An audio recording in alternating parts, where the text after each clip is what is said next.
Bonjour à toutes et à tous et bienvenue dans ce nouvel épisode du Mindset Show. Après une très courte période d'absence, j'ai décidé de revenir avec un épisode un peu particulier.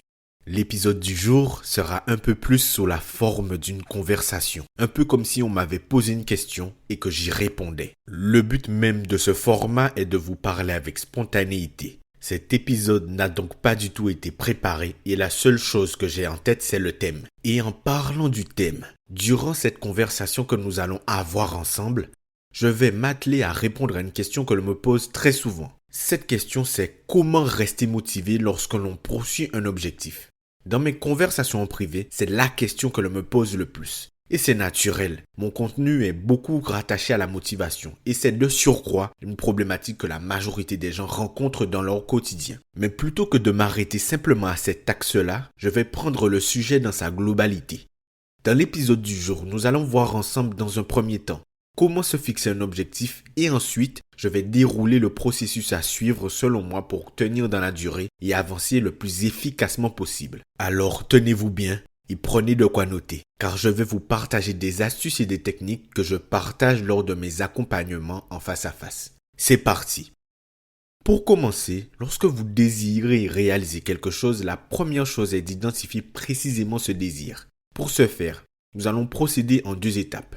Premièrement, il faut se fixer un objectif clair et précis. Je me répète souvent, mais la clarté est un pouvoir. Parfois, nous voulons perdre du poids, prendre du muscle, avoir plus confiance en nous ou arrêter de procrastiner. Mais au final, ce ne sont que des souhaits qui ne reposent sur rien de concret. Pour atteindre ce que vous désirez, vous devez donc être précis. Par exemple, si vous voulez avoir plus confiance en vous, comment est-ce que cela se manifeste dans la réalité selon vous? Est-ce que vous voulez être capable de parler à un inconnu avec aisance? Est-ce que vous voulez être capable de poursuivre un objectif sans douter de vos capacités? Avoir confiance en vous, qu'est-ce que cela représente dans le réel? J'ai spécialement pris cet exemple car ce n'est pas le plus simple à concevoir dans son esprit. La confiance n'est pas palpable ou matérielle, c'est un état d'être. Il aurait été beaucoup plus simple pour moi, voire beaucoup trop simple d'ailleurs, de concevoir avec vous ce que ça représente de prendre du muscle ou de perdre du poids. C'est très simple. Donc la première étape est de clarifier ce désir, de vous permettre de le voir et de le concevoir dans votre esprit.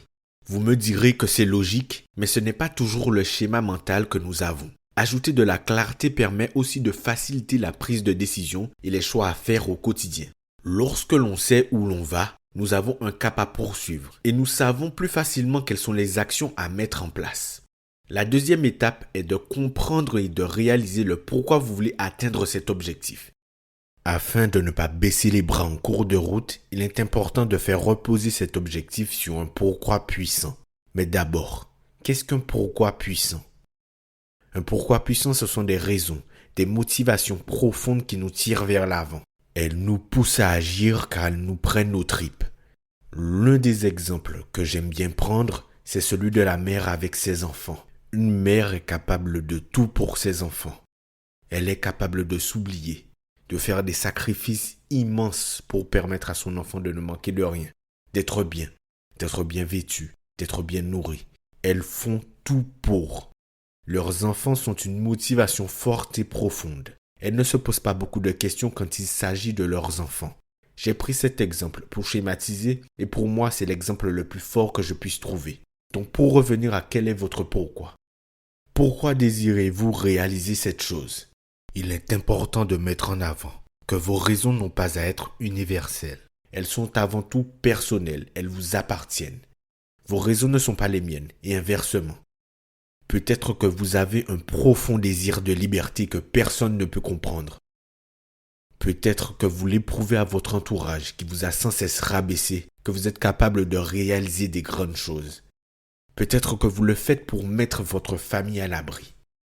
Peut-être que vous le faites parce que vous en avez marre de votre situation et que vous avez un profond désir de changement. Je parle du désir qui brûle en vous, qui vous travaille et vous dérange quotidiennement. Je pense que certaines personnes voient très bien de quoi je parle. Peu importe vos raisons, tant qu'elles vous concernent et qu'elles vous tirent vers l'avant, appuyez-vous sur elles. Elles vous propulseront lorsque vous vous sentirez fatigué ou dépassé. Vos raisons peuvent changer au fur et à mesure que vous progressez. Il est important de toujours se rattacher à ce qui nous anime au plus profond de nous, car il n'y a rien de plus puissant que d'avoir cette flamme qui brûle en soi. Souvent on me demande comment rester motivé, et les gens sont assez surpris lorsque je leur réponds. Je dis toujours que la motivation n'est pas un élément fiable, elle est éphémère et fluctuante. Il y aura des jours avec et des jours sans. Des jours où il fera beau, d'autres non. La motivation peut aider, mais elle n'est pas suffisamment fiable pour que vous fassiez tout reposer dessus. Vous devez faire une introspection et comprendre avec précision ce qui vous anime et pourquoi cela vous anime. Établissez un pourquoi puissant. Ressentez cette flamme qui brûle en vous et qui vous pousse à agir. Mais ce n'est pas tout. Et oui, je pense que vous vous en doutez, mais si pour atteindre un objectif, il fallait simplement y apporter de la clarté, ça se saurait. Je sais. Et vous avez raison. Ce n'est pas tout. Du début à la fin, tout au long de votre processus, il y a certaines choses qui vont vous limiter et vous empêcher d'agir. Parfois, vous aurez l'envie de vous fixer un objectif ambitieux, mais cette petite voix au fond de vous vous demande pour qui vous vous prenez. Ou alors vous penserez que ce n'est pas le bon moment, que vous n'en êtes pas capable, et après tout, pourquoi vous? C'est vrai, il y a tant de personnes avant vous qui ont essayé, qui ont échoué et qui ont abandonné. Et vous avez du mal à avancer vers cet objectif. Alors pourquoi ce serait plus simple pour vous? Vous feriez mieux de rester là où vous êtes. C'est moins risqué, plus sûr, et cela vous évitera la déception d'avoir échoué. Je limite bien cette petite voix interne, n'est-ce pas? C'est parce que je me suis déjà aussi retrouvé dans cette posture. Et vous voulez que je vous dise quelque chose? C'est horriblement difficile de s'en défaire et d'avancer malgré tout. Mais vous voulez que je vous dise autre chose? Cette petite voix qui vous parle n'est nulle autre qu'une représentation de vos pensées et de vos croyances limitantes. Je ne sais pas si vous le saviez, mais nous avons en moyenne plus de 6000 pensées qui nous traversent l'esprit tous les jours. Chaque jour, ces pensées dictent nos vies, nos comportements, nos actions, nos défis et nos choix quotidiens. Si vous me suivez depuis un petit moment, vous savez à quel point j'estime que nos choix et décisions ont un pouvoir énorme sur nous et sur notre vie. Le plus dramatique est que selon certaines études, 95% de ces pensées sont les mêmes que la veille. Et en plus, 80% de ces pensées sont négatives. Outre le fait qu'elles impactent notre vision du monde, elles dictent aussi ce que l'on pense possible pour nous ou pas. Et vous, quelles sont les pensées qui dictent votre vie? Quel est le dialogue interne que vous entretenez depuis toutes ces années? Est-ce qu'il vous encourage? Ou est-ce qu'il vous rabaisse? Est-ce qu'il vous aide à miser sur vous, à croire en vous, en vos capacités? Ou est-ce qu'il vous dévalue et vous empêche d'avancer, vous dit de rester là où vous êtes, car vous n'êtes pas capable d'obtenir plus? Vous avez déjà suffisamment. Et après tout, vous ne méritez pas plus. Qu'est-ce que vous vous dites chaque jour au plus profond de vous-même? Quel est le dialogue interne que vous entretenez depuis toutes ces années? On me demande souvent comment identifier nos croyances limitantes. Pour être totalement honnête, c'est beaucoup plus simple que vous le pensez. Pensez à une chose que vous aimeriez réaliser ou que vous rêviez d'avoir. Quelle est la première pensée ou émotion qui vous vient? Ces pensées sont les croyances qui vous malmènent, parfois depuis des années. Mais ces croyances ne sont pas toujours le fruit du hasard. Lorsque nous vivons des expériences, elles laissent des traces. Ces traces influencent notre manière de penser. Mais que représentent ces traces au juste? Ces traces sont représentées par l'histoire et la conclusion que vous avez tirée d'une situation. Les schémas mentaux que vous avez dû développer pour vous y adapter. Les croyances qui se sont ancrées en vous. J'estime que durant l'enfance, nous sommes la version la plus authentique de nous-mêmes, sans les filtres que la société finit par nous imposer. Nous rêvons, jouons et nous ne voyons pas le mal. Un jour, j'aimerais être pompier, l'autre astronaute ou pilote d'avion. À cet instant précis, il n'y a absolument aucune limite à ce que l'on pense être capable d'accomplir. Un enfant ayant eu beaucoup de restrictions ou à qui on a beaucoup dit que c'est impossible, finira donc forcément par adopter ses croyances et en faire les siennes. Et pour beaucoup, le problème est là. Vous n'y croyez pas ou plus. Vous pensez sans doute que c'est trop tard ou que c'est impossible pour vous. Je vais vous répondre franchement. Oui, c'est le cas. C'est trop tard. Mais seulement si vous y croyez. Au fond, la perception de la réalité de notre vie n'est que la représentation de ce que nous pensons. Si vous pensez qu'il vous est impossible de changer votre situation et que vous portez cette croyance en vous, généralement, il y a deux options qui s'offrent à vous, l'acclimatation ou la résignation. Dans les deux cas, ce n'est pas ce que je vous souhaite.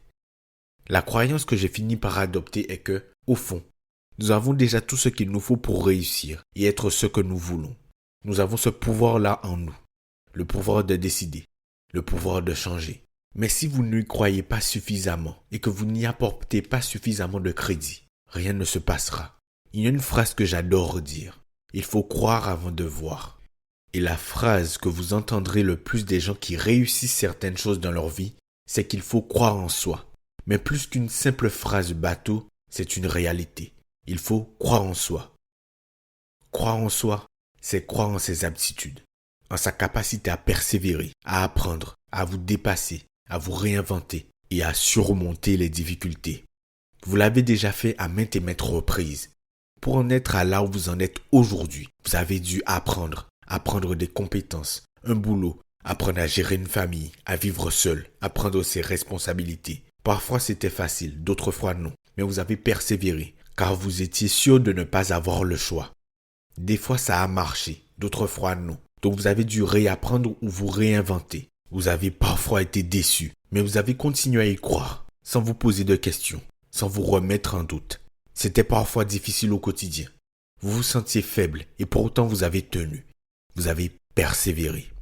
De la situation la plus minime de votre vie quotidienne à la plus importante, vous avez dû vous adosser à vos aptitudes.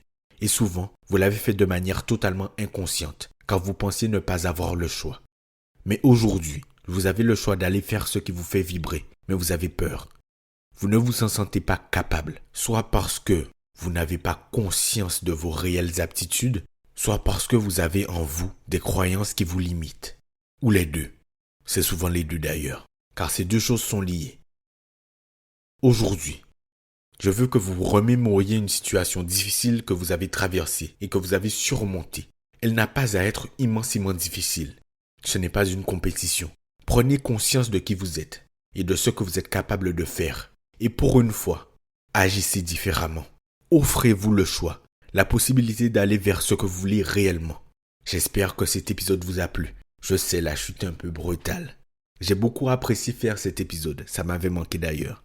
N'hésitez pas à partager cet épisode à quelqu'un qui a besoin d'entendre ça, à vous abonner et à noter le podcast.